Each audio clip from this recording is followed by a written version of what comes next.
আমি আপনাদের সামনে আজকে পবিত্র কোরআনুল কারীমের 99 নম্বর সূরা সূরাতুজ জিলজালের একটা আয়াত তাফসীরের জন্য চুজ করেছি।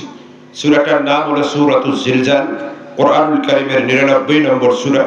সূরাটিতে আয়াত আছে 8টি, রুকু আছে 1টি, সূরাটিতে শব্দ আছে 36টি, বর্ণ আছে 156টি।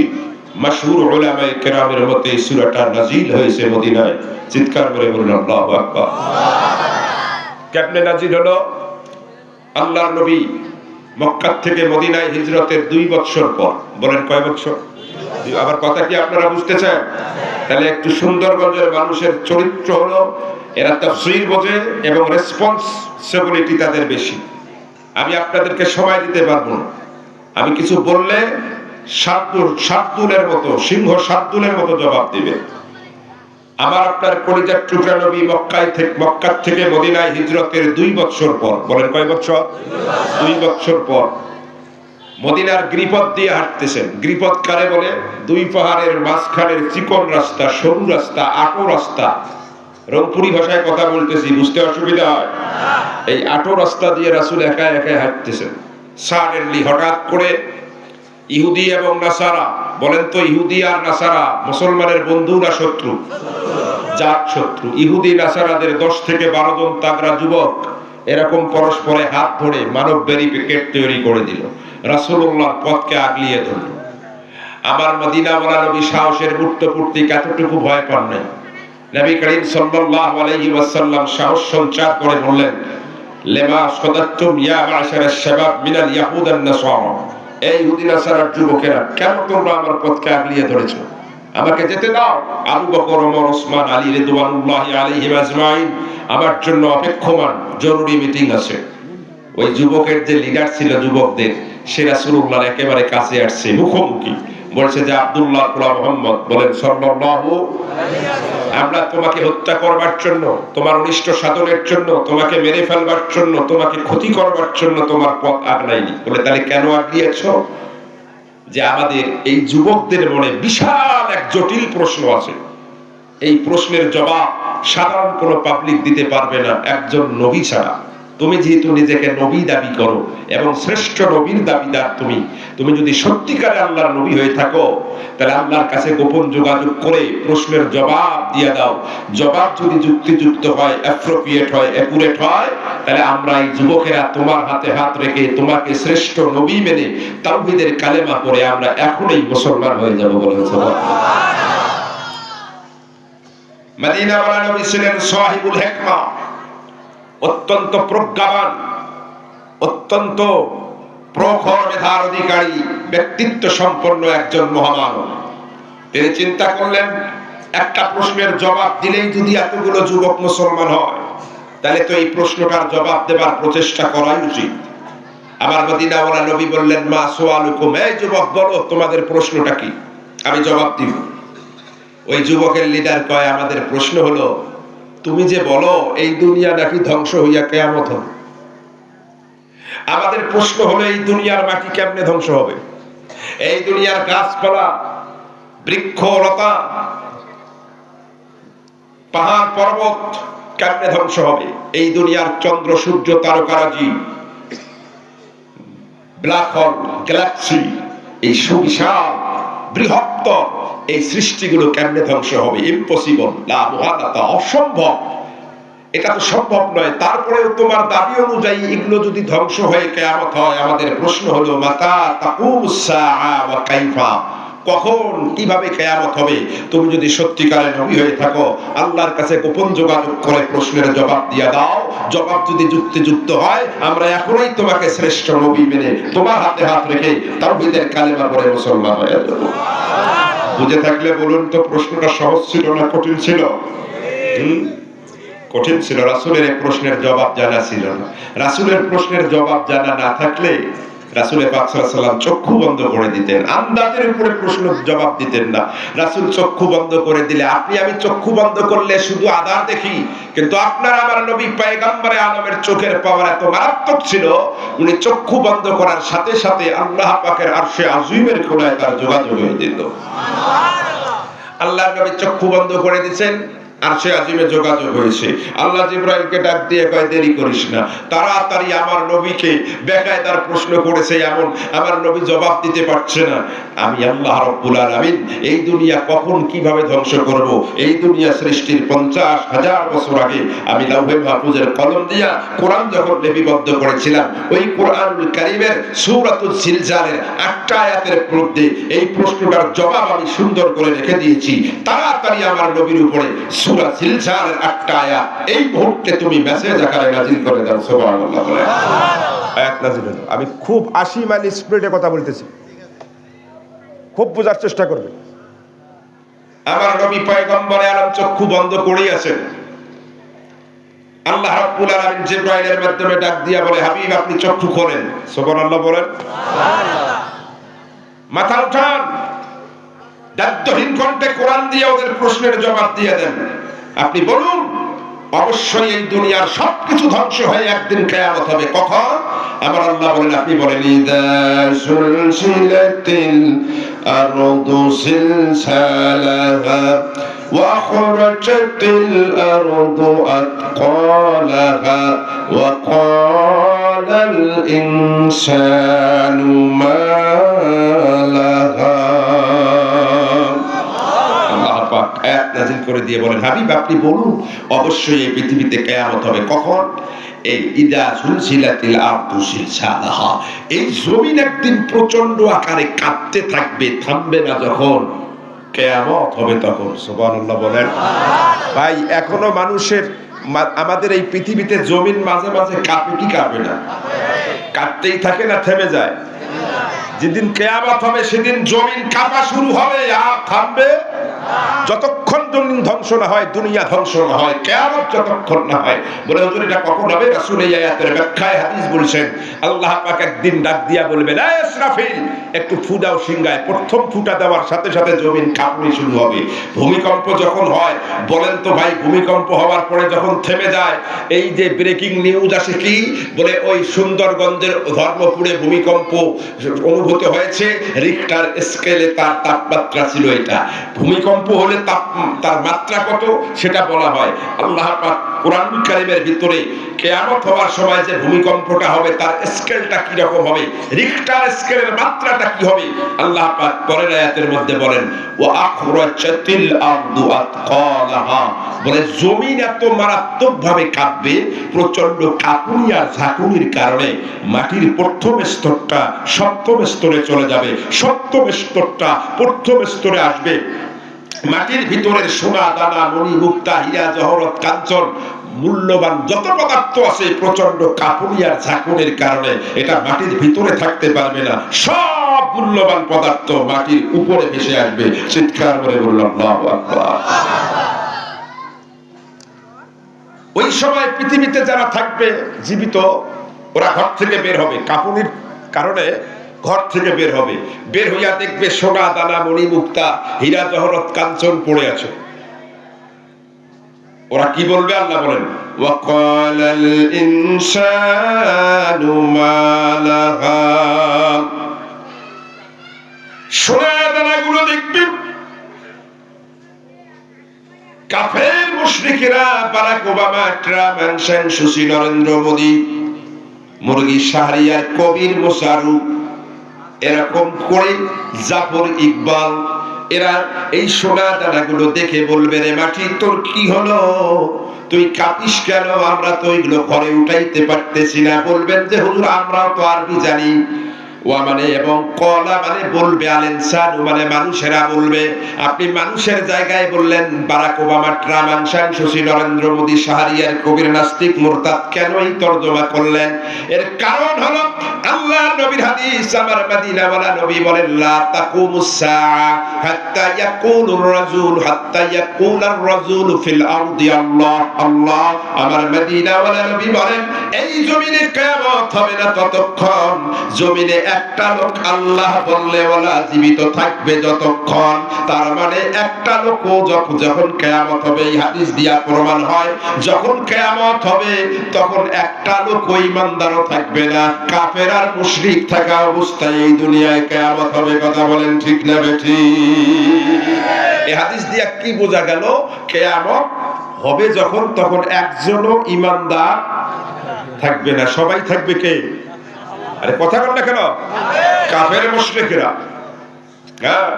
আরেকটা এই হাদিস দিয়া বোঝা গেল যে এই দুনিয়া মূলত টিকে আছে আল্লাহ ওয়ালাদের জন্য, মাদ্রাসা ওয়ালাদের জন্য, কোরআন ওয়ালাদের জন্য, নামাজীদের জন্য। কথা বলেন না ঠিক না বেটে?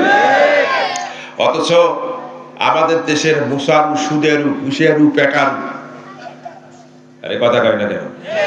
এরা দেখবেন সাংবাদিক সম্মেলনে, এই বেটা এই ফাজলামি করার জন্য আসছো এখানে?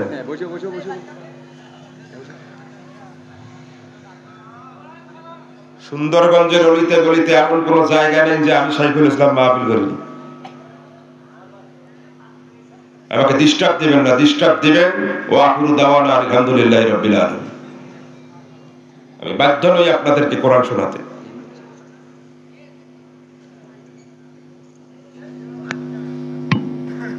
এই হাদিস দিয়া প্রমাণ হয় এই দুনিয়া টিকে আছে এই নামাজীদের জন্য, মাদ্রাসাওয়ালাদের জন্য। কথা বলেন না কেন? অথচ 17 বছর হুশিয়ারু, সুদেরু, পেটারু, মুসারুরা কি বলছিল? প্রিয় দেশবাসী, আমরা এই দেশকে উন্নয়নের মডেল সোপানে নিয়ে যাচ্ছি, কিন্তু এই দেশের মোল্লা মৌলবি, সাম্প্রদায়িক, প্রতিক্রিয়াশীল, ফান্ডামেন্টালিস্ট এরা যদি না থাকতো তাহলে দেশটা অনেক আগে আমেরিকা হয়ে যেত। এরকম বক্তব্য দেয় নাই? দেয় নাই? এর দ্বারা কি বুঝাতে চাইছিল? যে মোল্লা মৌলবিরা হলো উন্নয়নের বাধা। কিন্তু এই হাদিস বলে যদি এই মোল্লা মৌলবিরা না থাকতো, ওই ভণ্ডরা যা কামাইছে, বৈধ অবৈধ, দেশে রাখছে আবার বিদেশেও পাঠাইছে। আরে কথা কর না কেন? এলা 1 সেকেন্ডের 100 ভাগের 1 ভাগও টাইম দিত না যদি মোল্লা মৌলবিরা না থাকতো। ওদের মাথার উপরে আল্লাহ দুনিয়া ধ্বংস করে কিয়ামত ঘটায় দিত। কথা বলে ঠিক না? অথচ যার জন্য খাইলা চিন্নি সেই মোল্লা চিন্নি না। এই জন্য এই আয়াতের তাফসীর ভালো করে খুঁজে দেখবেন। তাফসীরে কুরতুবীর ইমাম কি লিখছেন জানেন? ওয়াকালাল ইনসানু ইয়ানি ওয়াকালাল কাফিরু, যে কিয়ামত যখন হবে তখন ইমানদার থাকবে না, কাফেররাই থাকবে। কাফেররা বলবে, এই কাফেররা কেন তরজমা করলেন? কারণ আল ইনসানের আলিফ লামটা আলিফ লামে ইস্তিগরাকি নয়, এটা আলিফ লামে জিনসি, যার কারণে এখানে কাফের শব্দ দিয়া তরজমা করা হয়েছে। কারণ কিয়ামত যখন হবে একটা আল্লাহ বললে বলা লোক থাকবে না। কথা বলেন ঠিক না? আমার দিকে তাকান। এই সংক্ষিপ্ত, এই 3টা আয়াতের সংক্ষিপ্ত সার আমি আপনাদের সামনে তুলে ধরছি। আমার কথা কি আপনারা বুঝতেছেন? আমার দিকে তাকান। যে জমিন এমন জোরে কাঁপবে, প্রচন্ড কাঁপুনি আর ঝাঁকুনির কারণে এই যে আসমান সাতটা, ওটা আসমানে থাকতে পারবে না। প্রচন্ড কাঁপুনি আর ঝাঁকুনির কারণে আসমান ভেঙে জমিনে পড়ে যাবে। আল্লাহু আকবার বলেন। কথা বোঝেন নাই? কাঁপবে জমিন, ভাঙবে কি? বোঝে না। এটা কি ভয়ের কথা না? এই আয়াত, এই সূরা যখন, কোরআনের সবচেয়ে বড় ভয়ঙ্কর আয়াত কোনটা জানেন? এই সূরার মধ্যে আছে। আল্লাহু আকবার বলেন। কোরআনের সবচেয়ে ভয়ঙ্কর আয়াত এই সূরার মধ্যে আছে। লা তাকনাতু মির রাহমাতিল্লাহ, কোরআনের সবচেয়ে বড় সহজ আয়াত। আল্লাহু আকবার বলেন।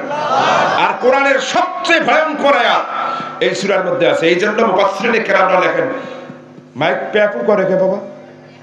হ্যাঁ, শুধু আমার আওয়াজ যেটা সেটা থাকে।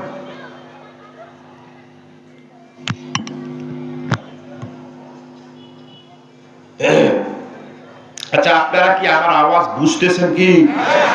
পিছনের ভাইয়েরা একটু বলেন তো, বোঝা যায়? তাহলে আমার এই আয়াত যখন নাযিল হয়েছে, ইমাম কুরতুবী কি লিখছেন জানেন? হাদিস সূরা তাজিল্লুল কুলুবা সিল্লা বলে, এটা এমন একটা সূরা যখন রাসূলের উপরে নাযিল হয়েছে, আমার নবীর জান্নাতি নূরের চেহারাটা ভয়ে নীল হইয়া গেছে। সুবহানাল্লাহ। আবু বকর রাদিয়াল্লাহু তাআলা আনহু তার জীবদ্দশায়, জীবনে এই সূরাটা শুরু থেকে শেষ পর্যন্ত কোনোদিন তেলাওয়াত করে শেষ করতে পারেন, বেহুশ হয়ে পড়ে গেছেন। সুবহানাল্লাহ বলেন।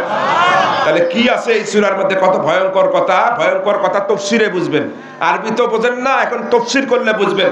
কাঁপবে জমিন, ভাঙবে কি? তাহলে কম কাঁপুনি হবে। শুধু তাই না, আপনাদের এলাকায় শিমুল ফুল আছে না নাই? আছে। শিমুল ফুলের মধ্যে গোটা গোটা গোটা বোঝেননি না, গোটার মধ্যে থাকে কি বলেন তো? তুলা। এটা যখন এই যে আমার দিকে তাকান, এইরকম করে প্রচন্ড গরমে ফেটে যায়, ফেটে গেলে ওই গোটার মধ্যে থেকে কি বের হয়? তুলা বের হইয়া কি স্থির থাকে না বাতাসের সাথে উড়ে উড়ে যায়? মুফাসসিরিনে কেরামরা লেখেন, কিয়ামত যখন হবে প্রচন্ড কাঁপুনি আর ঝাঁকুনির কারণে এই দুনিয়ার যত গাছপালা বৃক্ষরাজি পাহাড় পর্বত ওরকম শিমুল ফুলার তুলার মতো বাতাসের সাথে ভেসে ভেসে ধূলিসাৎ হয়ে যাবে। বলেন আল্লাহু আকবার। সর্বশেষ কি ঘটবে আমার দিকে তাকান, এই দুনিয়ার 13 লক্ষ গুণ বড় সূর্য। বলেন এই দুনিয়ার কত লক্ষ গুণ বড় সূর্য? 13 লক্ষ গুণ বড় সূর্য। এই দুনিয়ার 13 লক্ষ গুণ বড় সূর্য এটা আসমানে থাকতে পারবে না। প্রচন্ড কাঁপুনি আর ঝাঁকুনির কারণে আসমান থেকে খসে, নিজের কক্ষপথ থেকে খসে এই জমিনের মধ্যে পড়ে যাবে। পড়ার সাথে সাথেই কিয়ামত হবে। কোন জীব জানোয়ার জীবিত থাকবে না, সবাই মারা যাবে, কিয়ামত হবে। রাসূল বলেন কিয়ামত যখন হবে সূর্য ভাঙার পরে, তখন এই মাটিগুলো মাটি থাকবে না, সব তামা হইয়া যাবে। আর তামা যখন হবে মাটি, তখন 40,000 বছর এই জমিনে বৃষ্টি হতে থাকবে। বলেন আল্লাহু আকবার। সাহাবারা জিজ্ঞেস করলেন, হুজুর 40,000 বছর কেন বৃষ্টি হবে? বলে 40,000 বছরে দুনিয়ার যত জীব জানোয়ার মারা যাওয়ার পরে গলে গেছে, এদের গলে যাওয়া পচে যাওয়া লাশগুলোকে আল্লাহ পাক তার কুদরতে আযম দিয়া আবার নতুন করে তৈরি করবেন। আমি শাইখুল ইসলাম মারা যাব, আমার হাড্ডি হুড্ডি অস্থি মজ্জা সব মাটির সাথে মিশে যাবে। এই 40,000 বছরে আমার যে বডিটা দেখছেন, আল্লাহ পাক হুবহু এই বডিটা বানাবেন। বলেন আল্লাহ পাকের এই পাওয়ার আছে না নাই? 40,000 বছর পরে আল্লাহ বলবেন ইসরাফিল আর একটা ফু দাও। এই যুবকেরা বলো এবার পরীক্ষা নেই, এটা কয় নম্বরের ফুক? 2 নম্বর। বলেন কয় নম্বর? আন্নাফাকাতুস সানিয়া। যখন ফুক পাবে, ফুক পাওয়ার সাথে সাথে সব জীব জানোয়ারের নতুন বডির ভিতরে রূহ ঢুকে যাবে, জান ঢুকে যাবে। এর যারা জীবিত হবে, জীবিত হইয়া সবাই হাসরের ময়দানে উঠবে। মানুষগুলো তার কবর থেকে উঠবে কি অবস্থায়? আহওয়ানুহুম উরিয়ানান। তাফসীরের মধ্যে লেখছে যে প্রত্যেকটা মানুষ উঠবে হাসরের ময়দানে ন্যাংটায় ন্যাংটায়। নাউজুবিল্লাহ বলবেন না? এক সুতা পরিমাণ চুল বা কাপড় কারো পরনে থাকবে না, সবাই ন্যাংটায় থাকবে। শুধু 2 জন মানুষের পরনে কাপড় থাকবে। একজন হলো জাতির পিতা ইব্রাহিম খলিলুল্লাহ, আর একজন হলেন আপনার আমার কলিজার টুকরা নবী মুহাম্মদুর রাসূলুল্লাহ। আদম নবী, ইব্রাহিম নবী। আমাদের নবী না হয় রাসূলের আল্লাহর বেশি দোস্ত, তাকে না হয় কাপড়টা দিবে, কিন্তু এত নবী থাকতে ইব্রাহিম আলাইহিস সালামকে কেন কাপড়টা দিবে? প্রশ্ন আছে না নাই? এটা 1 ঘন্টার তাফসীর। হারাইছেন আপনাদের কপাল, আপনারা রেখেছেন। শুধু এতটুকু জানি রাখবেন, আল্লাহ তাকে জাতির পিতা বানাইছেন। সুবহানাল্লাহ বলুন। শুধু একটা পয়েন্ট জেনে রাখবেন, জাতি সৃষ্টি করেছেন কে? কোথায় বলে না দেখি? জাতিকে সৃষ্টি করেছেন। হিন্দু কি আপনি বানাইছেন না আল্লাহ বানাইছেন? খ্রিস্টান জাতি আল্লাহ বানাইছেন না আপনি বানাইছেন? তাহলে জাতির স্রষ্টা মানুষ নয়। যেহেতু জাতির স্রষ্টা আল্লাহ, অতএব জাতির পিতা কে হবে এটা রাজনৈতিক সিদ্ধান্ত নয়, এটা আমার আল্লাহ পাকের সিদ্ধান্ত। কথা বলেন ঠিক না? কথা সুস্পষ্ট, আকীদা সাফ করে নেবেন। সুস্পষ্ট কথা। মুসলমানের জাতির পিতাকে জবান খুলে বলতে হবে, মুসলমানের জাতির পিতাকে নির্ধারণ করে দিয়েছেন কে? অতএব আল্লাহ কর্তৃক ঘোষিত জাতির পিতাই চূড়ান্ত কথা। কলিজার ভিতরে শস্যের দানা পরিমাণ ঈমান থাকলে জাতির পিতার প্রশ্নে কোনো ছাড় নাই। এটা ঈমানদারের কথা। কথা বলেন না কেন মুসলমান? কতদিন বুক বুঝে থাকবেন আপনি? ইব্রাহিম আলাইহিস সালাম আর হযরতে রাসূল পাক সাল্লাল্লাহু আলাইহি ওয়াসাল্লাম কাপড় পরে উঠবেন, সবাই ন্যাংটা থাকবে। সবার মুখে কি হবে জানেন? আমার দিকে তাকান। সূর্য তাপ দেওয়ার কারণে, মাথার উপরে তাপ দেওয়ার কারণে মাথার মগজগুলো গলে গলে এই যে নাকের ছিদ্র দিয়া, কানের ছিদ্র দিয়া, চোখের ছিদ্র দিয়া, মুখ দিয়া, পেশাব পায়খানার রাস্তা দিয়া দুর্গন্ধযুক্ত পুজ আকারে গলে গলে মাটির মধ্যে পড়তে থাকে। আল্লাহু আকবার বলেন। সবার মুখে একটা আওয়াজ থাকবে, ইয়া নফসি ইয়া নফসি ইয়া নফসি, আল্লাহ আমারে বাঁচাও, আল্লাহ আমারে বাঁচাও। তাফসীরের কিতাবের মধ্যে পাওয়া যায় কেবলমাত্র শুধুমাত্র একমাত্র আপনার আমার কলিজার টুকরা নবী তার জান্নাতি মস্তকটি আল্লাহ পাকের কুদরতি পায়ে সিজদায় পড়ে মাকামে মাহমুদে চোখের পানি ছেড়ে দিয়া ভিন্ন আওয়াজ দিবেন, সবাই বলবে ইয়া নফসি ইয়া নফসি, আল্লাহ আমারে বাঁচাও আমারে বাঁচাও। আপনার আমার নবী সিজদার মধ্যে পড়ে চোখের পানি ছেড়ে দিয়ে কাঁদবেন আর বলবেন ইয়া হাবলি উম্মতি ইয়া হাবলি উম্মতি ইয়া হাবলি উম্মতি, আল্লাহ আমারে না আমার উম্মতদেরকে তুমি বাঁচিয়ে দাও। সবার আওয়াজ নফসি নফসি, আপনার আমার নবীর আওয়াজ উম্মতি উম্মতি। আল্লাহ রাব্বুল আলামিনের কুদরতি কানের মধ্যে যখন উম্মতি ডাকটা পৌঁছবে, আল্লাহ পাক সাথে সাথেই হাবিবকে ডাক দিয়া বলবেন, হাবিব আপনার মাথা সিজদা থেকে উঠান, চোখের পানি মুছে ফেলেন, আপনার চোখের কান্না আমি আল্লাহ সহ্য করতে পারছি না। বলেন গো হাবিব আপনি কি চান? আপনি যা চাবেন আমি আল্লাহ তাই দিব, তারপরে আপনার চোখের পানি আমি দেখতে পারবো না। আল্লাহু আকবার বলেন। আল্লাহর কথা মতো আল্লাহ নবী আপনার আমার নবী পয়গম্বরে আলম সিজদার থেকে মাথা উঠাবেন, চোখের পানি দুই হাতের তালু দিয়া মুছবেন। মুছার পরে আল্লাহর নবী পয়গম্বরে আলম রাহমাতুল লিল আলামিন আল্লাহরে ডাক দিয়া বলবেন, আল্লাহ আনতা রব্বুল আলামিন ওয়া আনা রাহমাতুল লিল আলামিন। আল্লাহু আকবার বলেন। আল্লাহ আপনি রব্বুল আলামিন, আমি রাহমাতুল লিল আলামিন। আল্লাহ মানুষের দুঃখ আমি সহ্য করতে পারতেছি না, সবাই নফসি নফসি বলে কান্দে। আয় আল্লাহ দয়া করে আপনি বিচার শুরু করে দেন। আপনি বিচার করে যে জান্নাতে তাকে জান্নাতি, যে জাহান্নামে তাকে জাহান্নামে দেন, তারপরে আমি সহ্য করব না। এটা আমার মদিনা ওয়ালা নবীর প্রথম সুপারিশ আল্লাহ গ্রহণ করবেন। হাসরের ময়দানের ভয়াবহতা আল্লাহ কমিয়ে দিবেন। এরপরে আল্লাহ রাব্বুল আলামিন তার আরশে বিচারের মধ্যে বসে যাবেন, বিচারের সিংহাসনে বসে যাবেন। মুফাসসিরিনে কেরামরা লেখেন, আল্লাহ যখন কিয়ামতে বিচার শুরু করবেন, তখন কিয়ামতের ময়দানে, হাসরের ময়দানে মোট দল হবে 4টা। বুঝে থাকলে সুন্দরগঞ্জের ভাইয়েরা জবান খুলে বলেন তো, কিয়ামতের ময়দানে দল হবে কয়টা? আরো জোরে কয়টা? জোর হলো না কয়টা? জোরসে বলেন কয়টা? 1 নম্বরের দল হবে বিনা হিসাবে জান্নাতি, আল্লাহু আকবার বলেন। 2 নম্বরের দল হবে বিনা হিসাবে জাহান্নামী, নাউজুবিল্লাহ বলেন। 3 নম্বরের দল হিসাব হবে সহজ, সুবহানাল্লাহ বলেন। 4 নম্বরের দল হিসাব হবে বড় কঠিন। তাহলে দল কয়টা? মজার ব্যাপার হলো আমি এই 4টে দলের বয়ান এখন কোরআন হাদিস থেকে করব। আপনি আওয়ামী লীগ, বিএনপি, জাতীয় পার্টি, জামাত, চরমোনাই, শস্যিরা, ফুরফুরে, সোনাকান্দা, আটরশি, আলিয়া, কওমি, যাই করেন না কেন আপনি নিজেই টের পাবেন আপনি এই 4 দলের কোন দলের মধ্যে আছেন। কি গোপন তত্ত্ব ফাঁস করবো? না, এই তো আওয়াজ কম বলে যদি আবার কোন দলের যে পড়ি করব আপনারা না করলেও আমার করতেই হবে, কারণ আমরা এই যে পরিমাণ দল কানা হচ্ছি, কথা হয় না। আরে বাবা এখন বক্তাকেও চেনা যায়, বক্তা কোন দল করে। কমিটির থেকে যে জিজ্ঞেস করে আমার একটা ভালো বক্তা আছে, দাওয়াত দেন, দেখে ইউটিউব সার্চ দিয়ে দেখে যদি কমিটি যেই দল করে বক্তা ওই দলের কথা কয় লাখ নেয় না, কানা লাগবে, কথা হয় না।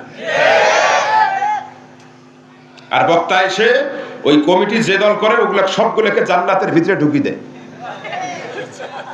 কথা হয় না।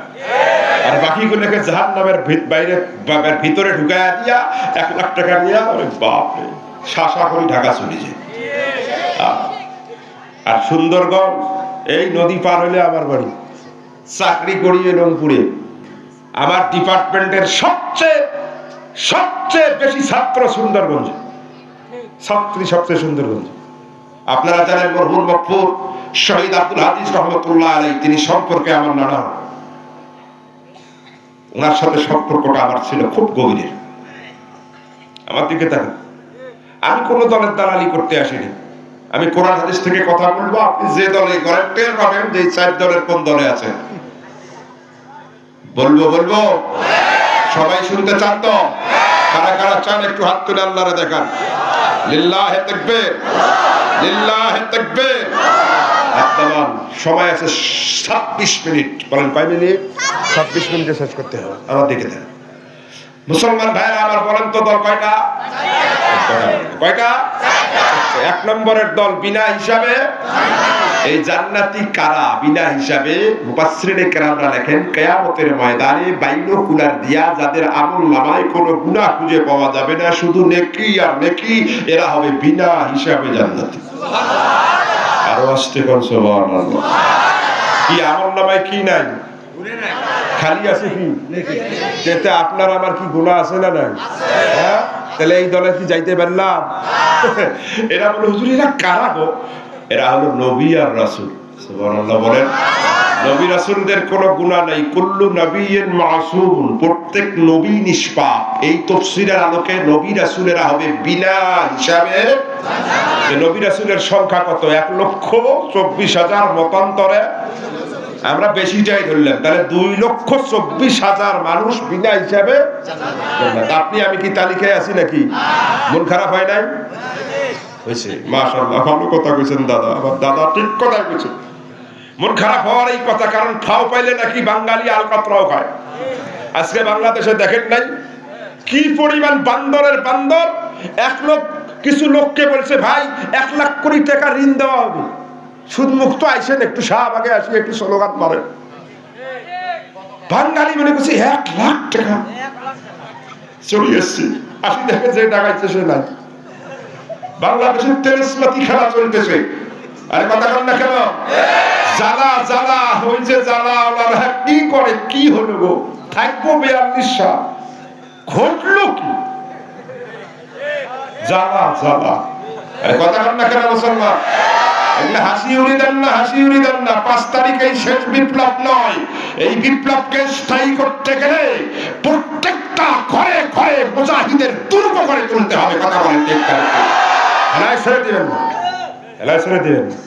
আর অনেকেই বলে যে আপনারা খালি ভারতের বিরুদ্ধে। ভারতের সাথে যুদ্ধ হবে আমার নবী বলছেন, এবং তাদেরকে টেনে হেসে বাইতুল মাকদাসের কাবারাঙ্গিনায় নিয়ে কতল করে দেওয়া হবে। আমার নবী আমাকে এসে তোমার শিখিয়েছেন। কথা বলেন ঠিক না? আমি ভারতের বিরুদ্ধে বলবো নাকি তুমি বলবা? মিয়া কথা বল না কেন? সাবধান হয়ে যান, সাবধান, সাবধান হয়ে যান। আমার আলোচ্য বিষয়টা আজকে এত মারাত্মক ছিল, আপনারা আমাকে করতে দিলেন না। আমার দিকে তাকান, শুধু কাজ দিয়ে যাচ্ছি, আমার দিকে তাকান। নবী করিম সাল্লাল্লাহু আলাইহি ওয়াসাল্লামের ভাষ্য মতে নবী রাসূলরা বিনা হিসাবে জান্নাতে। আপনি আমি জান্নাতে যেতে পারছি না বিনা হিসাবে, কারণ আমরা তো নবী না। আরে কথা বল না কেন? এই বয়ানটা রাসূলুল্লাহ সাহাবীদের সামনে করছিলেন। সাহাবীদের মন খারাপ হয়ে গেছে, হায় হায়, আমরা তো তাহলে বিনা হিসাবে জান্নাত যেতে পারবো না, কারণ সাহাবীরা নবী না। আরে কথা বল না কেন? সাহাবীদের ভুল আছে না? অনেকে কয় কি দেখছেন সাহাবীর সমালোচনা করে, ও মৌলবীকে থাপড়াইয়া 32টা দাঁত ফেলে দিবে, মানে এটা সমালোচনা? রাসূল আর নবীদের মর্যাদা আর সাহাবীর মর্যাদা কি সমান? নবীরা হলো নিষ্পাপ, সাহাবীরা হলো মাগফুর। নবীরা হলো মাসুম, সাহাবীরা হলো মাগফুর। সাহাবীদের ত্রুটি হয়েছে, আল্লাহ কয় আমি ক্ষমা করে দিছি। আল্লাহু আকবার বলেন। কয় আমি সার্টিফিকেট দিই, এটা ক্ষমা করে বাদ দিলাম, আমি শেষ করে দিছি, মাফ করে দিছি। এই যে আমার শিল্পপতি ভাই, কর্মচারী যদি বেয়াদবি করে, আর এক কর্মচারী যে কয় স্যার এটা করছে, আমি ক্ষমা করে দিছি, তো ওই কর্মচারীর কোনো ক্ষমা আছে? কারণ মালিক ক্ষমা করে দিছে। কথা কয় তো সাহাবায়ে কেরামরা মন খারাপ হইয়া গেছে, হায় হায় হায়, আমরা বিনা হিসেবে জান্নাত যেতে পারলাম না, কারণ আমরা নবী না। মদিনাওয়ালা নবী মানুষ তত্ত্বিক মনোবিদ ছিলেন। সাহাবীদের মুখ দেখে মনের অবস্থা ধরে ফেললেন, ডাক দিয়া বলে, সাহাবীরা রে ভয় করো না, চিন্তাও করো না, শুধু নবী আর রাসূলরা বিনা হিসাবে জান্নাত যাবে না। আমার আল্লাহ আমারে ডাক দিয়া কানে কানে বলছেন, হাবিব, নবী আর রাসূল না হওয়া সত্ত্বেও শুধু আপনি নবীর উম্মত, উম্মতে মুহাম্মদী হওয়ার কারণে আমি আপনাকে কথা দিলাম, উম্মতে মুহাম্মদের 70,000 গুনাহগারকে আমি আল্লাহ বিনা হিসাবে জান্নাত দিয়া দিব। এবার আপনি আমি তালিকায় আছি নাকি? যারা কইছেন আসি, এটা ইমানের ঠেলায় কইছেন, কিন্তু ভাই সাহাবীরা হলো 1.25 লক্ষ। তালিকা কি সাহাবীর থেকে শুরু হবে না সুন্দরগঞ্জ থেকে শুরু হবে? তালিকায় আসার সম্ভাবনা আছে নাই? মন খারাপ হয় নাই? হইছে। ওই মজলিসের মধ্যে ছিল একজন গরম সাহাবী, নাম হলো ওমর ইবনুল খাত্তাব। যুবক বলো তো, ওমর গরম না নরম? হাত উঠায়া কয় অবজেকশন ইয়া রাসূলুল্লাহ, অবজেকশন ইয়া হাবিবাল্লাহ। আল্লাহর নবী কয় কি অবজেকশন রে ওমর? বলে ইয়া রাসূলুল্লাহ, আল্লাহ যখন আপনারে প্রস্তাব দিলেন 70,000 উম্মতে মুহাম্মদী বিনা হিসাবে জান্নাত যাবে, এটা তো কম হয়ে গেছে, একটু বাড়ায়া নিলেন না কেন?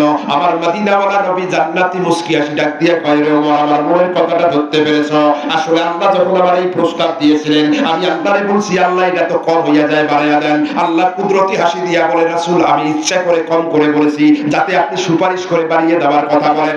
যেহেতু আপনি সুপারিশ করলেন, জানগো নবী, জানগো আমার দোস্ত, জানগো আমার প্রেম সম্পদ প্রিয়তম, আমি আল্লাহ আপনাকে ওয়াদা দিলাম ওই 70,000 যখন উম্মতে মুহাম্মদী বিনা হিসাবে জান্নাত যাইতে ধরবে, যাওয়ার সময় প্রত্যেকেই আর 70,000 গুনাহগারকে টেনে টেনে বিনা হিসাবে জান্নাত নিয়ে যাবে।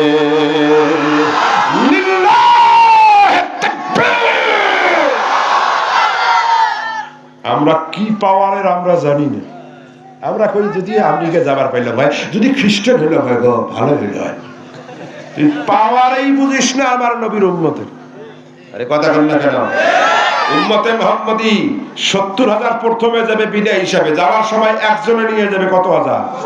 তাহলে 70,000 গুণন 70,000 ক্যালকুলেটরে ধরে না। আরে কথা কয় না? এই পরিমাণ উম্মতে মুহাম্মদী বিনা হিসাবে। আসলে এই যে আলেম মানুষ আছেন, আমার মাওলানা শাফিয়ার ভাই আছেন, আমার ছাত্র রাজমুল আছেন, আরো অনেক আলেমের চেহারা দেখতে পাচ্ছি। এই 70,000 এইটা মুহাদ্দাদ আদদ নয়, সীমাবদ্ধ কোনো সংখ্যা নয়। মনে হচ্ছে কেমন একটা উদাহরণ দিলে বুঝবেন। আপনাদের পাশে কি বাজার আছে? বোয়ালিয়া বাজার। এই বোয়ালিয়া বাজার একটা ছেলে ওখানে যায়, যাইয়া ভাই ক্যারাম বোর্ড খেলায়, ঝগড়া বাজে, যখন হারি যায় পিডিয়ায় ধরি মানুষ আছে না, এরকম বদমাইশ আছে। তারপরে চাঁদ আসায় ওই এক ধরি থাপড় মারে, ওই এক গাইলে বিধি কিস্তি মার্কা কিছু ছেলে আছে। তো ওর বাপ একজন শিক্ষক মানুষ, তো গেছে, সবাই কয়েছে স্যার আপনার ছেলেটা এই করছে এই করছে। এখন স্যারের মেজাজ খারাপ হয়েছে, কি রে এত সামাল থাকতে এর বিরুদ্ধে এত অভিযোগ। বাড়িতে গেছে, যাইয়া বলছে অমুকের মা, বলে ও বাড়িতে আছে, এগুলো আছে, ওকে বলে দিও ও আমার মান সম্মান শেষ করে দিছে, ওকে যেন কোনোদিন ওই বোয়ালিয়া বাজারে না যাইতে, যদি যায় হাড্ডি হুড্ডি গুঁড়া করে দিও, বলে দিও। ও কিন্তু শুনতেছে, বাড়ায় না। বাপ তো এখন রাগটা হইয়া খাওয়া দাওয়া করে আবার চলে গেছে সুন্দরগঞ্জ। যখন গেছে মোটরসাইকেল নিয়ে, ও ছেলে কিন্তু দেখছে, বের হয়ে আসছে, আসি বিয়ের মাকে কয় মা কি কয় আছে না গেছে? কার কথা কয়? কেনা গেছে? গেছে কয় বলে দিও, বলে দিও 1000 বার বোয়ালিয়া বাজার যাবে। বলে 1000 বার যাবে মানে কি? গনি গনি 1000 বার যাবে, তার মানে যাবে যে এটা নিশ্চিত। আর কত বাচ্চা যাবে তার কোনো ওই রকম 70,000 এটা মুহাদ্দাদ আদত না। এর দ্বারা উদ্দেশ্য হলো মুহাদ্দিসিনে কেরামরা লেখেন উম্মতে মুহাম্মদী কত কোটি বিনা হিসাবে জান্নাত যাবে কেউ জানে না, জানে আল্লাহ এবং তার রাসূল। চিৎকার মেরে বলেন আল্লাহু আকবার। এবার বলেন আপনি আমি তালিকায় আছি না নাই? কেন এত আসতে কোন কেন? আরে একেবারে হিম্মতের সাথে বলেন আছি, বলেন ইনশাআল্লাহ। বিশেষ করে এই মাহফিলে যারা আসছেন, সেন্টু মাস্তান যারা ঘুরি বেড়াইতেছে, উগলে না উগলে না, যারা এখানে আছেন, কিয়ামতে এই আশাটা যদি আল্লাহর জন্য হয়, বসাটা যদি আল্লাহর জন্য হয়, বিশ্বাস করেন আমার বলাটা যদি আল্লাহর জন্য হয়, এই ওসিলায় আল্লাহ পাক আপনাকে আমাকে বিনা হিসাবীদের কাতারে দাঁড় করে দিতে পারে। আল্লাহ যেন তাই করেন, জোরে কনা আমিন। এটা দল কয়টা? এই যে কথা কয় না, দল কয়টা? আমি ব্রেক ধরতেছি না আজকে, কয়টার দাঁত ভাঙে ভাঙুন, আমার টাইম নাই আজকে, আমি সেই জন্য ব্রেক ধরাধরি নেই। স্পিডে কথা বলবেন। 4টে দলের আলোচনা হলো কয়টা? 2 নম্বরের দল বিনা হিসাবে। এরা কারা?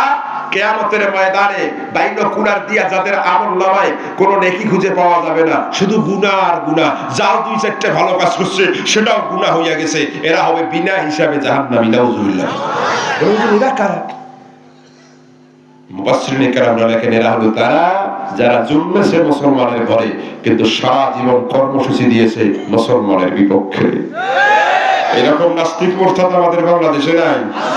আরে বাংলাদেশের সংসদে বিসমিল্লাহির রহমানির রহিম সংবিধানে থাকুক, এটা মুসলমানের ঘরের সন্তানের বিরোধিতা করেছে। আল্লাহর উপর আস্থা ভালো লাগে না, শহীদ প্রেসিডেন্ট জিয়াউর রহমান সংবিধানে আল্লাহর উপর অবিচল আস্থার কথা বলেছেন। তাওয়াক্কালতু আলাল্লাহ কোরআনের একটা আয়াতকে এস্টাবলিশ করেছেন, উঠায়া দেওয়ার ষড়যন্ত্র করেছে। ভারতের কোন হিন্দু না, এদেশের এই মুসলমান নামধারী তথাকথিত ভারতের পাঁচটা গোলামেরা কি মনে করেছেন এদের হিসাব হবে না? আল্লাহ ওগুলো খুলবে, ঘেরি নাই। আল্লাহ কবে কি খুলবো, কি আমল নামা খুলবো? ধাক্কাইতে জাহান্নামে নিয়ে যা। আরে কথা বলেন না কেন মুসলমান? এইরকম নাস্তিক আর মুরতাদ আমাদের বাংলাদেশে কম না বেশি? এইরকম একটা নাস্তিকের গডফাদার আমাদের বাংলাদেশে কয়েকদিন আগে কট খাইছে। কট খাওয়া বোঝেন নেই, যুবকেরা বোঝে কট খেয়েছে। তো এই কট খেয়েছে মানে ধরা খেয়েছে। এর সবচেয়ে বড় নাস্তিক নাম হলো মুরগি শাহরিয়ার কবির। নাম শুনছেন নি? শাহরিয়ার কবির কি হিন্দুর নাম না মুসলমানের নাম? হ্যাঁ, মুসলমান না? অনেকে মনে করেন আমি হিন্দু। আরে বাবা, শাহরিয়ার কবির মাখরাজ আদায় করতে হয়, শাহরিয়ার কবির। কথা হয় না? এর সারা জীবনের সাধনা ছিল ইসলাম, কোরআন, মুসলমানের বিপক্ষে। কথা কও কেমন? আমার নিজের চোখে দেখা। এই যুবকেরা, কলেজের ভাইরা, আমিও তো কলেজের ছাত্র, আমার দিকে দেখো। কারমাইকেলের ছাত্র আমি, আমার দিকে দেখো। আমার নিজের চোখে দেখা, নিজের কানে শোনাই। কত বড় ভয়ঙ্কর ইসলামের বিদ্বেষী ছিল এই নাস্তিক। কেন এদের বিচার হবে না কিয়ামতে? বিনা হিসেবে জাহান্নামী। তার ষড়যন্ত্রের অবস্থাটা দেখেন। সেই ৭১ টুবিতে এসে বলতেছে, একটা বই নিয়ে আসছি, বলতেছে এদেশ আফগানিস্তান হয়ে যাবে, এদেশ ফান্ডামেন্টালিস্টদের হাতে চলে যাবে, এদেশ পাকিস্তান হয়ে যাবে। উপস্থাপিকা বলে কেন? দেখুন, এদেশের সন্তানদেরকে পড়ানো হচ্ছে শরীয়তে ওযু, শরিয়াতে আল্লাহ, কতে কোরআন, মতে মসজিদ, গতে গান শোনা হারাম। যে বাচ্চাদেরকে আল্লাহ, মসজিদ, কোরআন আর গানের বিরুদ্ধে তুলে দেওয়া হয়, এরা ধর্মীয় চেতনা লালন করে, এরা হবে ফান্ডামেন্টালিস্ট। এরা বড় হওয়ার পরে বোম ফুটাইয়া এদেশটাকে আফগানিস্তান আর পাকিস্তান বানাবে। কত মারাত্মক যুক্তি! ইবলিস এই যুক্তি শোনার পরে আমার মনে হয় ইবলিস মাথার মধ্যে চারবার বাড়ি দিছে। আমি ইবলিস শয়তান হতে গেলাম কেন? এটা তো আমার চেয়ে বড় শয়তান। এই যে আমার বাবাজিরা আছেন, আজকের মাহফিলের সভাপতি আপনি না? ইনি একজন অবসরপ্রাপ্ত শিক্ষক। এই যে ভাইয়েরা আসছেন, রাজনীতিবিদের নেতারা। আচ্ছা বলেন তো, আমরা আজ থেকে ৩০ বছর আগে যা পড়েছিলাম তা সত্যিকারে একজন মানুষকে প্রকৃত মানুষ বানিয়ে দিয়েছে। তথাকথিত রামবানের তল্পিবাহক দোসর ডিজিটাল শিক্ষার নামে, আধুনিক শিক্ষার নামে, স্মার্ট বাংলাদেশের স্বপ্নের শিক্ষার নামে নাস্তিক হুতুম পেশাদেরকে শিক্ষাঙ্গনের ডালে ডালে বসায়া দিয়া আমার দেশের শিক্ষাঙ্গনকে এমন ভাবে ধ্বংস করে দিয়েছে, তারা পড়াশোনা করে মানুষ হয় নাই, তারা জানোয়ারে পরিণত হয়ে গিয়েছিল। কথা বলতে বলবো হুজুর এটা কেমন কথা? হ্যাঁ, আমি আপনাদেরকে বাস্তব উদাহরণ দেই। আমার আব্বারা ৭ ভাই, বলেন কয় ভাই? ৭ ভাই। ৭ ভাইয়ের মধ্যে ৬ ভাই শর্ষিনা আলিয়ার ছাত্র। শর্ষিনা কোন আলিয়া জানেন? যে আলিয়ার থেকে মুফতি আব্দুর রহিম রহমতুল্লাহ আলাইহির মতো মানুষ বের হয়েছিলেন, যেই শর্ষিনা থেকে বের হয়েছিলেন আল্লামা দেলওয়ার হুসাইন সাইদি রহমতুল্লাহ আলাইহির মতো মানুষ। কথা কর না কেন মুসলমান? এই আলিয়া মাদ্রাসার, ওই মাদ্রাসার আমি ছাত্র। আমার আব্বা, আমার মনে আছে যে আমাকে নিয়ে আসছিলেন ওই শর্ষিনার থেকে একটা শিশু পাঠ্য, এসে কি শিখাইছেন আর এখন কি শিখছি একটু দেখেন। আমার আব্বা আমার এই বর্ণমালা শিখাইছেন এভাবে: শরীয়তে ওযু করো, নামাজ পড়ো, অলস হলে দুঃখ বড়, শরিয়াতে আজান হলে জুমায় যাই, আল্লাহু সারা মাবুদ নাই, ওতে ঔষধ খাও সুখ হলে, আল্লাহু শাফি কাফি বলে, যতে ঝগড়া ফাসাদ বাড়াবাড়ি, ধ্বংস আনে তাড়াতাড়ি। আমরা কবিতা শিখেছিলাম আমাদের ছোট গায়ে। আমার সকালে উঠিয়াই আমি মনে মনে বলি, সারাদিন আমি যেন ভালো হয়ে চলি, আদেশ করেন যাহা মোর গুরুজনে, আমি যেন সেই কাজ। আমরা কবিতা শিখেছিলাম আমাদের ছোট গায়ে ছোট ছোট ঘর থাকি, সেটা মিলেমিশে নাহি কেহ পর, পাড়ার সকল ছেলে মোরা ভাই ভাই একসাথে খেলিয়া চলে যাই। জীবন গড়ার কথা ভাইজান, আদব লেহাজের কথা, আওয়ামী লীগ বিএনপি জাতীয় পার্টি হিন্দু বৌদ্ধ খ্রিস্টান মিলেমিশে ছোট ছোট ঘর বেঁধে থাকবার কথা। কিন্তু এই হুতুম পেশারা নাস্তিকেরা, এই শাহরিয়ার কবিরেরা, মুরগি মেলালরা এরকম করে ভাইজান ডিজিটাল শিক্ষার নামে, আধুনিক শিক্ষার নামে শিক্ষা সিলেবাসে এখন কি শিখাইলো জানেন? ওরা বলে শরীয়তে অজগর আসছে তেরে, শরিয়াতে আমটি আমি খাবো পেরে, প্রথমেই সাপের ভয়, তারপরে আম যে পারি খাবা কারাম, তোর বাপের আমরা চেয়ারম্যানের আম, হালাল হারামের কোনো তমিজ নাই। এই সন্তানটা বড় হইয়া যখন বিসিএস ক্যাডার হইয়া যায়, ওরে মুসলমান, গুরুত্বপূর্ণ ফাইল যখন সামনে আসে, টেবিলে আসে, আমটি আমি খাবো পেরে হালাল হারাম না জানবার কারণে টাকার বস্তা ছাড়া ভাইজান ফাইল সই করে না। যার কারণে বঙ্গবন্ধুর সোনার বাংলা, শহীদ প্রেসিডেন্ট জিয়াউর রহমানের জাগ্রত বাংলা, আর আমাদের 18 কোটি মুসলমানের সাধনার বাংলা এই ঘুষখোরদের জন্য দুর্নীতির আখড়ায় পরিণত হয়ে গিয়েছে। দেশ কারা ধ্বংস করেছে? কবিতা শিখায় তারা আগাও নাই মাথাও নাই, কবিতা শিখায় টিম তারা মাঠে করে ডিম, তাদের খাড়া দুটো শিখ, তারা মাঠে করে ডিম। ভাইজান গবেষণাগার যারা পশু বিজ্ঞানী, এরা গবেষণা করে 100 বছর পরে রায় দিল একমত, যেই পশুর মাথার মধ্যে শিং থাকে কিয়ামত হওয়া সম্ভব, সে ডিম দেওয়ার ক্ষমতা রাখে না। আর এই বান্দরের জাতিরা কয় মাথার মধ্যে বলে শিং, সারা মাঠে পারে বলে ডিম। এর চেয়ে বড় ফকাস আর শয়তানি গল্প আর দুনিয়ায় না।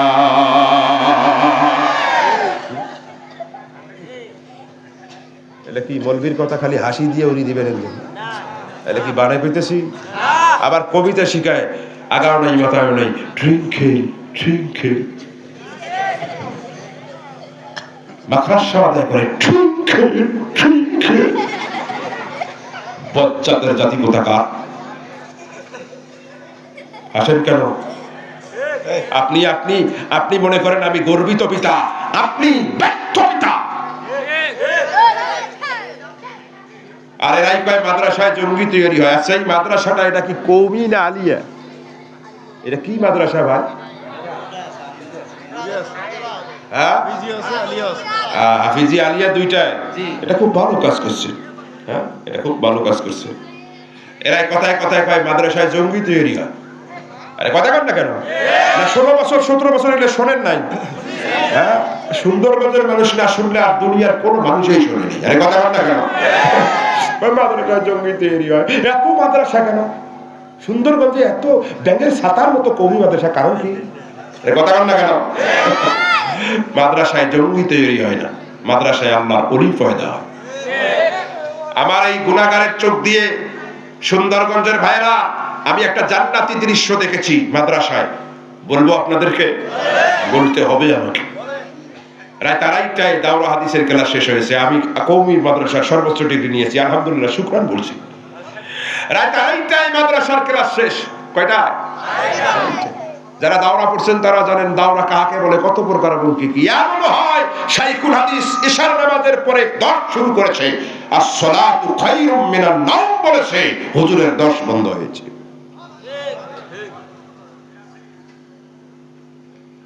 রাত 2:30টায় শাইখুল হাদিস ক্লাস শেষ করে যখন যাবেন, আমি শাইখুল হাদিসকে তার রুমে রেখে আমি আসলাম, এসে ঘুমাবো। প্রচন্ড শীত, ভাই ঘুম ধরে না। এরকম মাঝে মাঝে হয় না? ঘুম যে কেন ধরে না তাও বুঝলাম না। উঠলাম, উঠে দাওরা হাদিসের বারান্দা দিয়ে হাঁটতেছি, হঠাৎ করে দাওরা হাদিসের অপোজিটে হাফেজি মাদ্রাসার ভবন। 2:30টার পরে দরজা খোলার শব্দ হলো। আমি সচকিত হয়ে গেলাম, কে দরজা খোলে? অবাক বিস্ময়ে তাকিয়ে দেখি 7 থেকে 8 বছরের ছোট্ট একটি আল্লাহর গোলাম একাই দরজা খুলে বের হয়েছে। আমার ভয় লেগে গেল, এই ছোট্ট বাচ্চাটি একাই বের হলো, করবে কি? অবাক বিস্ময়ে তাকিয়ে দেখি প্রচন্ড শীতকে উপেক্ষা করে, কুয়াশাকে ভেদ করে, হাঁটি হাঁটি পা পা করে আল্লাহর গোলাম মাদ্রাসার পুকুর ঘাটে নেমে তার জামার আস্তিন গোটায়া বরফের চেয়েও ঠান্ডা পানি দিয়ে আল্লাহর গোলাম অজু বানাচ্ছে, অজু বানাচ্ছে। আমার চোখে পানি এসে গেল, এই কাজটা তো আমার করা উচিত ছিল। আমি অবাক হলাম, সন্তানটি গামছা নিয়ে যায়নি, সন্তানটি এরকম করে যে আমার আসল দিয়ে মুখ মুছতেছে, হাত মুছতেছে, থরথর করে কাঁপতেছে। ভাবলাম হয়তো রুমে চলে যাবে, কিন্তু না, অবাক কাণ্ড, সে রুমে না যাইয়া হাঁটি হাঁটি পা পা করে মাদ্রাসার মসজিদের বারান্দায় গেছে। ভাই, টাইলস করা বারান্দা, বারান্দায় টাইলস হলে ঠান্ডার দিনে ঠান্ডা কম না বেশি? আলো জ্বালায়া দেয় নাই, আলো জ্বালায়া দিলে উস্তাদ টের পাবে, আলো জ্বালায়া দিলে সহপাঠী টের পাবে। এই জন্য আল্লাহ গোলাম আলো আধারিতে আল্লাহু আকবার বলে 2 রাকাত তাহাজ্জুদের জন্য আল্লাহর হুজুরিতে দাঁড়িয়ে গিয়েছে। বিশ্বাস করেন সুন্দরগঞ্জের ভাইয়েরা, আমার গুনাহগারের এই 2টা চোখ দিয়ে দেখা সেরা একটা দৃশ্য। আল্লাহর গোলাম তাহাজ্জুদের প্রথম রাকাত শেষ করেছে, দ্বিতীয় রাকাতের শেষ সিজদা প্রায় 10 মিনিট হয়ে যায়। আল্লাহর এই ছোট্ট গোলামটি সিজদা থেকে মাথা উঠায় না। এত মারাত্মক ঠান্ডা, কেমনে এতক্ষণ সিজদার মধ্যে মাথা দিয়ে রাখে? আমার ভয় লেগে গেল, দুর্ঘটনা ঘটলো নাকি? আস্তে করে দাওরা হাদিসের বারান্দার থেকে আমি হাঁটি হাঁটি পা পা করে ওই মসজিদের বারান্দায় যখন গেছি, আমার কানের মধ্যে নাতের নিস্তব্ধতা ভেদ করে ওই ছোট্ট বাচ্চাটা ফুপাইয়া ফুপাইয়া কান্নার আওয়াজ এসেছে। আল্লাহর ওই গোলাম গভীর রাতে আল্লাহর কুদরতি পায়ে সিজদায় পড়ে কান্দে আর কয়, আল্লাহ, আমার আব্বা আমারে হাফেজ বানানোর জন্য মাদ্রাসায় পাঠাইছে। আল্লাহ, আমার আম্মা আমার হাফেজ বানানোর জন্য মাদ্রাসায় পাঠাই। আল্লাহ, আমার নানা আমারে 500 টাকা দিয়ে বলেছে, না তুই হাফেজ হবি, আমি মারা গেলে লাশটা সামনে নিয়ে জানাজা পড়াবি। আল্লাহ, আমার আব্বা আম্মা নানা সবাই চায় হাফেজে কোরআন হই, দিনের খাদেম হই। আল্লাহ, ওরা চাইলে কি হবে? তুমি যদি না চাও, আমি তো কোরআনের হাফেজ হতে পারবো না। আল্লাহ, আমার উস্তাদ ঘুমাইছে, আমার খেলার সাথী সহপাঠীরাও ঘুমাইছে, পড়ার সাথীরাও ঘুমাইছে। আল্লাহ, পরের পশু পাখি কথা বলে না, মনে হয় সবাই ঘুমাইছে। তুমিও ঘুমাও নাই, আমিও ঘুমাই নাই। আল্লাহ, তোমার কুদরতি পায়ে সিজদায় পড়ে কান্দি, মেহেরবানি করে 30 পারা কোরআন আমার কচি অন্তরে গেঁথে দাও। আমি তোমার কোরআনের হাফেজ হইয়া দিনের বড় খাদেম হতে চাই। এই মাদ্রাসায় এরকম আল্লাহর ওলি পয়দা।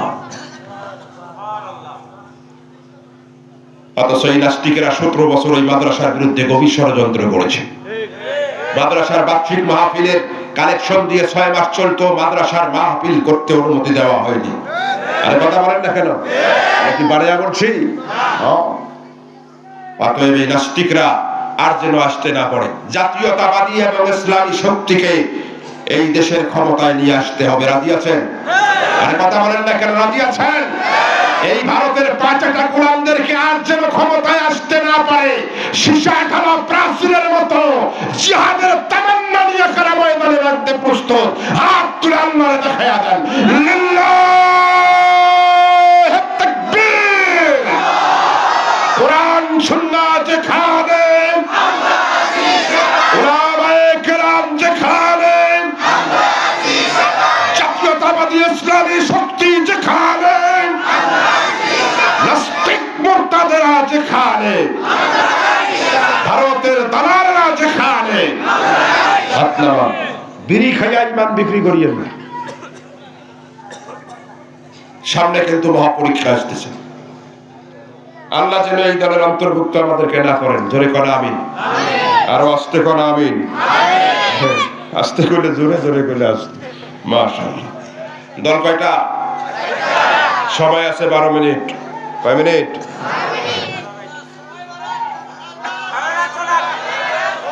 আবার শোনেন, কথা বলবেন না। 1 নম্বরে মাইক। এই মাইকে 2 ঘন্টা কোনো বক্তা কথা বললে সে মারা যাওয়ার সম্ভাবনা আছে। এখন ওনাদেরকে দোষ দিবেন না তাই বলে। ওনারা কি করবে? ইলেকট্রনিক জিনিস আজকে হয়তো সেটিং হয় নাই, কথা হয়, যে কোনো একটা ঝামেলা হয়েছে, এই জন্য দোষ দিবেন না। 2 নম্বরে রাত 12টার পরে আমি কথা বলতে চাই না। তারপরেও আমি কিন্তু খুতবা দিই নেই, কি কছি নাহমাদুহু আলহামদুলিল্লাহি রাব্বিল আলামিন ওয়াস সালাতু ওয়াস সালাম, এটা বলছি আর কি 1 মিনিটেরও কম সময় ডাইরেক্ট আলোচনা করছি, ঠকাই নাই। তবে রাত 12টা এর কিছুক্ষণ পরে যাইতে পারে, এই জন্য আগেই বলি। সিদ্ধান্ত নিছেন পরামর্শের ভিত্তিতে কয় তারিখ মাহফিল? সিদ্ধান্ত পরামর্শ, এটাকে বানচাল করতে গেলে আরেকটা পরামর্শের দরকার আছে না নাই? তাই আমরা সবাই মিলে একটু পরামর্শ করি। 12টার পরে যদি যায় আল্লাহকে বলবো, আল্লাহ যেহেতু ওটা পরামর্শ, ওই পরামর্শ কাটিয়ে দিছি আজকের এই পরামর্শ। কথা কয় সংসদে একটা আইন পাস হলে ওটা কি যাইয়া খপ করে বাতিল করা যাবে? আর একটা সংসদ ডাকি ওটা। এই যে আজকে অন্তরীণ সরকার যেটা করতেছে, যতই করুক না কেন বাবা, রাজনৈতিক সরকার আসি ইনডেমনিটি দিতে হবে। বলে হ্যাঁ যা করছেন হ্যাঁ এটা মানি নিলাম। আমরা লিখলাম এলো 25 তারিখ, প্রচার করলাম 25 তারিখ, কাম করবেন 26 তারিখ। করি একটা হয় আর কই একটা হয় একটা, ওটাকে কি কর? হ্যাঁ তার মুনাফিক হয়ে যাবো না? এই জন্য বাবা মুনাফিক থেকে বাঁচার জন্য এখন আপনাদের কাছে একটা পরামর্শ চাই। রাত 12টার পরে কিছুক্ষণ কি যাওয়া যাবে? যারা পিছনের ভাইয়েরা যারা দাঁড়ায় আছেন কত যাবে? মাশাআল্লাহ, তাহলে একটু যাই দেখি কি হয়, কত দূর যায়। কই আমার সাখাওয়াত ভাই যে দাওয়াত দিছে, সে সাখাওয়াত ভাই কই? কোনটা? 2 দিনের টাকা দেওয়া বাংলা। আরে ভাই ঢাকার বক্তা 60,000 টাকা দেয়, 80,000 টাকা আগে দেয়। তারপরে এমন বক্তা বানাইছে তাফসীর মাহফিলের নামে, জেলের মধ্যে কি হয়েছে আর জিগলে পালে গেছে তাকে গালাগালি শুরু করে দেয়। আরে কথা কয় না রে ভাই। আরে ভাই যারা পালাইছে তাকে গালি দিয়ে লাভ কি? যে এতিমগুলো থুয়ে গেছে কোরআন হাদিস দিয়ে বুঝি ভাই লাভ নাই, লাভ নেই। আয় আমাদের দলে আয়, দেখবেন সস্বর করে আসবে। আর যদি আসিয়া গালা শুরু করে দেন, ওই এতিমদের ওই মায়ের জন্য খুব দুঃখ হয়, কাঁদে কাঁদে ওরে মোর কালানি মাও। আরে কথা কম না কেন? আপনাকে ওইভাবে কোরআন প্রচার করতে বলছে, এগুলো করবেন না ভাই। আর আমার কাছে বিদায় দিবেন আসলে হুজুর আমার জায়গা, হুজুর অসুবিধা নেন।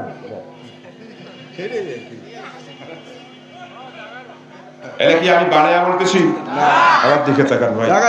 4 নম্বর 3 নম্বরের দল হিসাব হবে সহজ। সুবহানাল্লাহ বলেন। হিসাব সহজ হলে খুশি না বেজার? আরে আমার নবী নিজেই এই দলে থাকতে চাইছেন। আমার নবী কি বলছেন? আল্লাহুম্মা হাসিবনি হিসাবান, আল্লাহ আমার হিসাব সহজ করে দেন। তো আমার নবী পয়গম্বর তারগীবান এই দোয়াটা করছেন উম্মতের জন্য। তে হিসাব সহজ হবে কাদের? মুফাসসিরিন কেরামরা লেখেন যারা কলেমা পড়ছে কিন্তু শয়তানের ধোঁকায় পড়ে মাঝে মাঝে পাপও করছে, নামাজও পড়ি, মিছে কথাও বলি। কথা কন না মানে আপনি আমি ইমানদারদের হিসাব কেন সহজ হবে জানেন? লজিক কি ভাই? যেই দল ক্ষমতায় থাকে সেই দলের নেতা কর্মীদের হিসাব সহজ হয় না কঠিন? হ্যাঁ সহজ হয় না? ফাঁসির আসামি দলীয় বিবেচনায় ফাঁসি যায়। আরে কথা কন না? আল্লাহ কে দলীয় বিবেচনায় যদি ফাঁসির আসামি খালাস হতে পারে, এই ইমানদার এগুলো আমার দলের লোক। সুবহানাল্লাহ কোন ইমান বড় দৌলত, আমার দলের লোকদের হিসাব সহজ করা লাগবে। কেমনে সহজ হবে? মুফাসসিরিন কেরামরা লেখেন 3 কায়দায় সহজ হবে।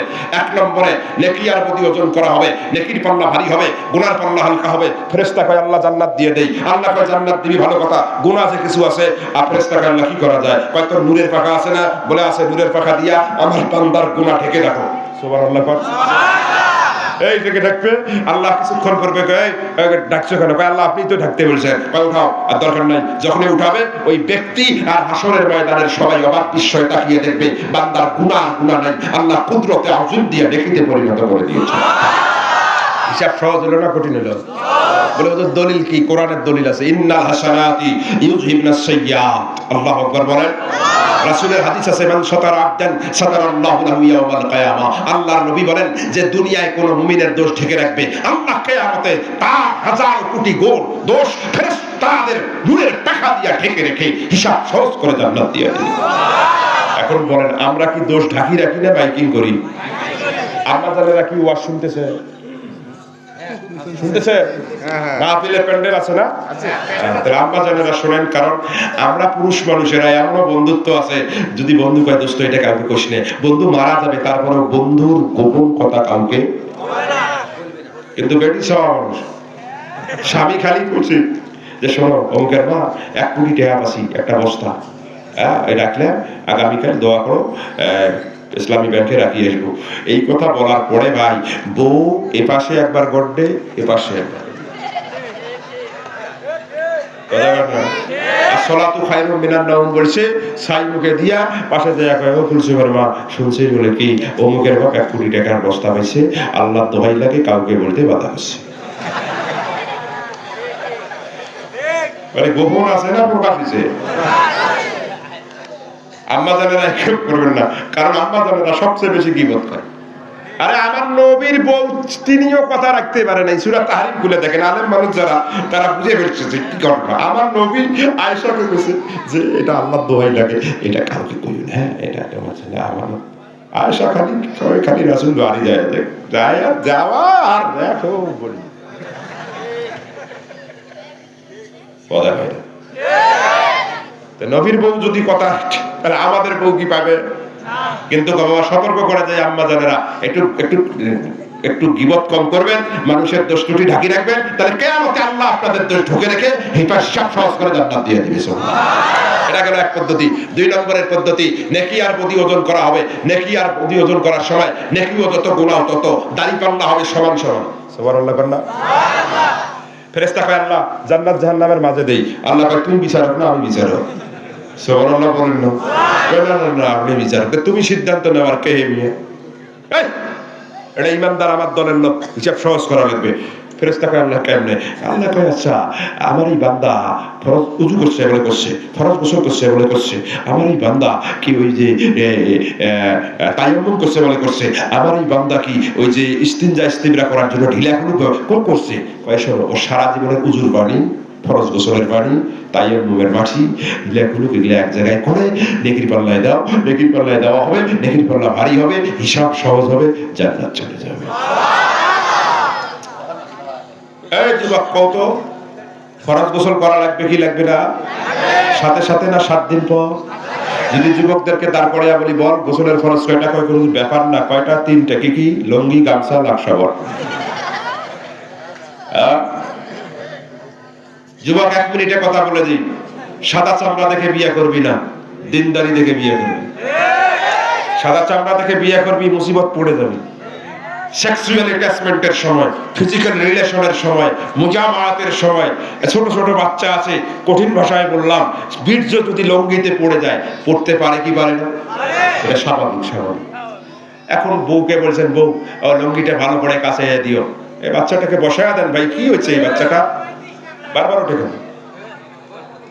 এই বউ এরকম করে লঙ্গিটা কাছে দিও। লো ভাই বউ খুব সুন্দর কিন্তু দিন নাই, করবে কি সার্ফ এক্সেল দিয়া বালতিতে ভিজাইবে, যার পরে ওই বউ করবে কি জানেন? তার সায়া, তার পেটিকোট, তার বেলাও, আপনার বাচ্চার যত কাপড় চোপড় দিয়া মেকতিবে। বলেন এক জায়গায় এক জায়গায় আছে না 10 জায়গায় গেছে?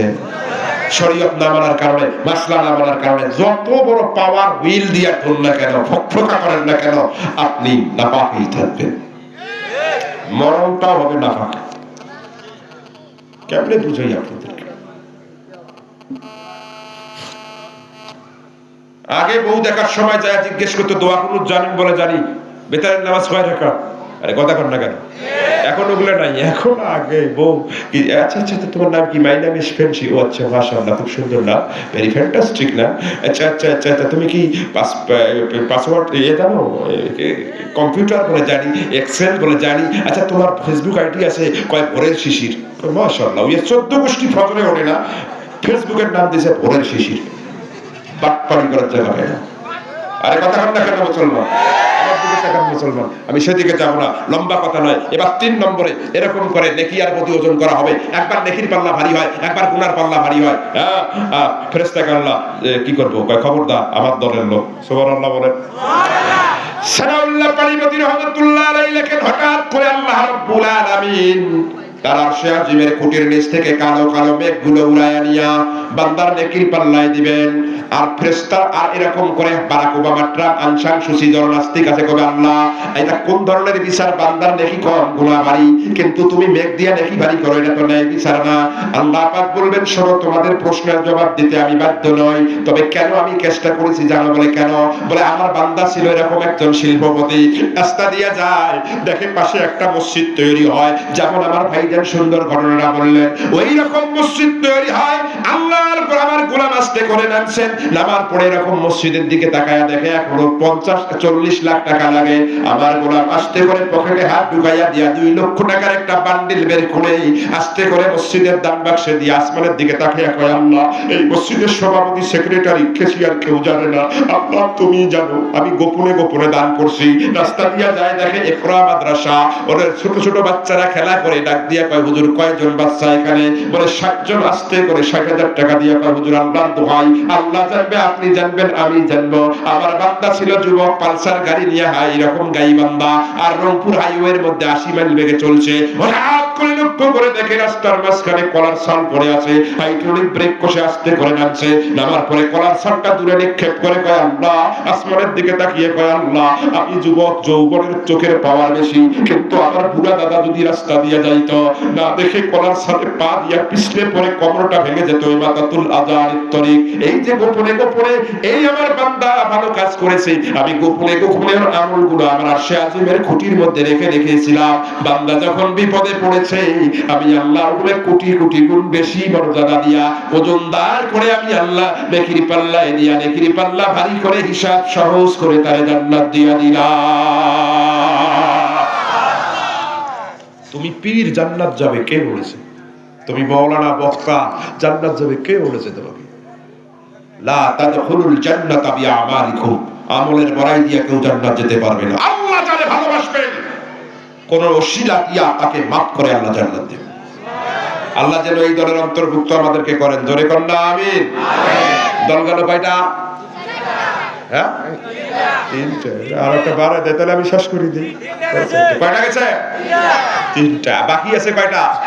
এই 4 নম্বরের দলটা হলো হিসাব হবে, হিসাব হবে কঠিন। এটা কারা? এরা হলো তারা, আল্লাহ যাদেরকে বলবেন বল পাপ করছো কেন? বল 5ই মে শাপলা চত্বরে বাতি নিভাইয়া দিছিল কেন? বল হাফেজে কোরআনের বুকে গুলি চালিয়েছিল কেন? রাতের আধারে লাশগুলোকে গুম করেছিল কেন? আরে কথা বলেন না কেন?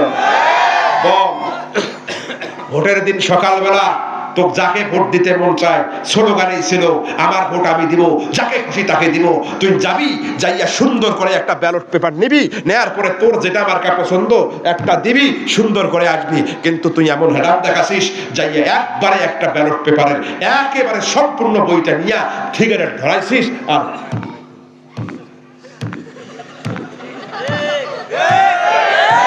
না না না, সুন্দরগঞ্জ আল্লাহর ওলির এলাকা, এটা হয় নাই বুঝি।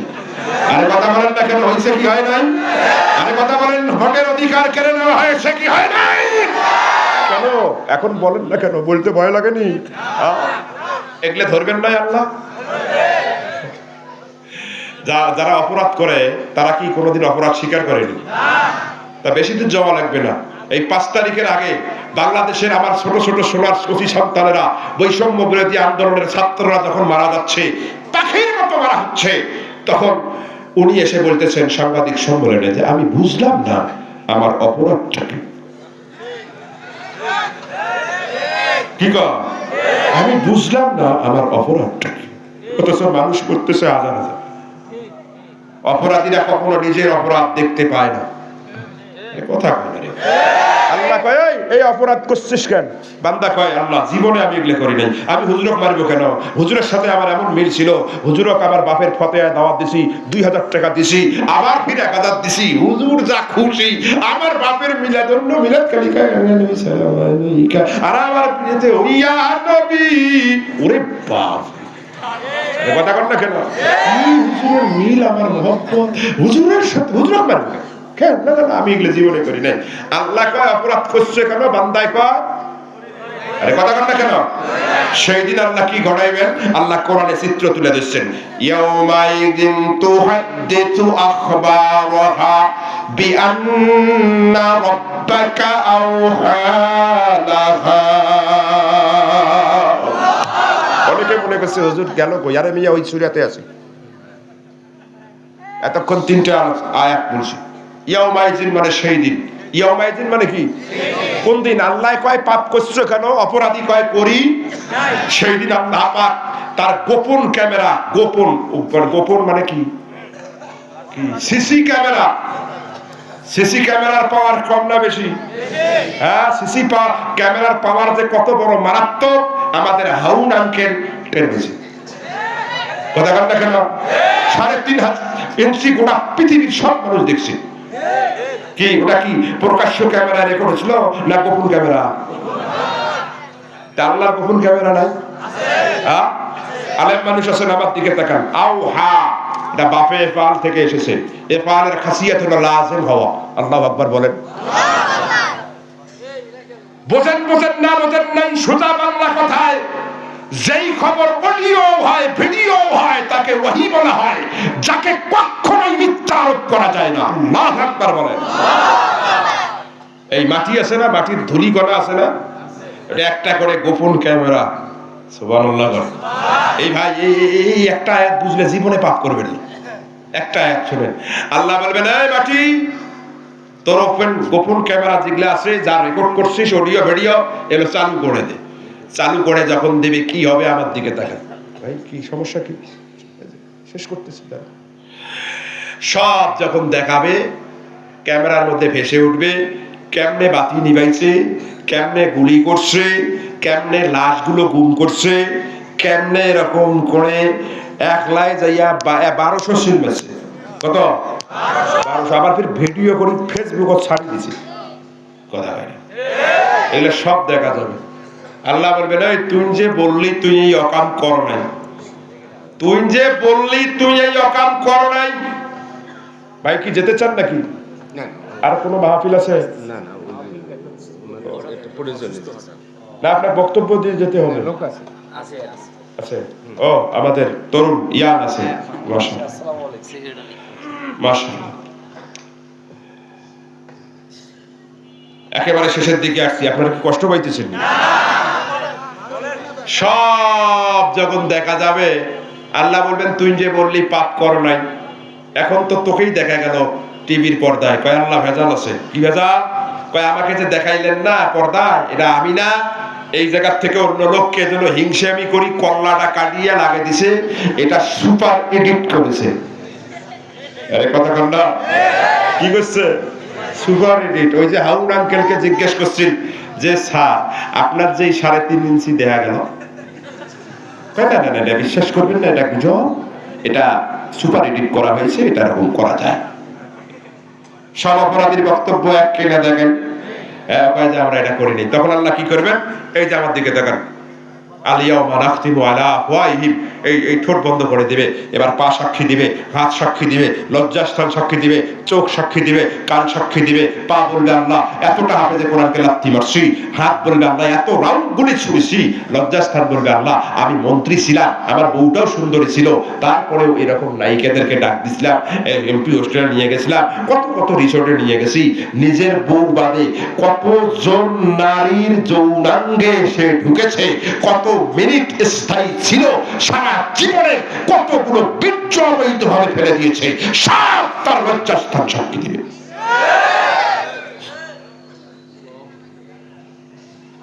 কি মনে করছেন? এই সাক্ষী দিবে। এবার আল্লাহ বলবেন বল তুই যে বললি পাপ করিস নাই, তোর সবই তো সাক্ষী দিলে। কয় আল্লাহ আমি করতে চাইনি, 2 বার বলছে আমি করি নাই, এবার কি কর? আল্লাহ কয় তার মানে কি? কয় সাদাতানা ওয়া কুবারানা, আমার নেতা নেত্রীরা এগুলো করেছে। আল্লাহ ওদের ধরেন, আল্লাহ কয় ওদের ধরুক, তার আগে তোরে ধরুক। আল্লাহ আকবার বলেন। কত মারাত্মক পরিমাণ ধরা হবে, কি কষ্ট হবে আল্লাহ রাব্বুল আলামিন এবার এরকম করে বলবেন ওর বাম হাতে আমলনামা দাও, সে বাম হাত পাতবে, বলবে না না, ওর বাম হাতটা কলজার ভিতরে ঢুকায়া দাও, কলজার ভিতরে ঢুকায়া দিয়া মেরুদণ্ডের হাড্ডি ভেদ করে বাম হাতটা পিঠির মধ্যে ঝুলাইয়া দেওয়া হবে।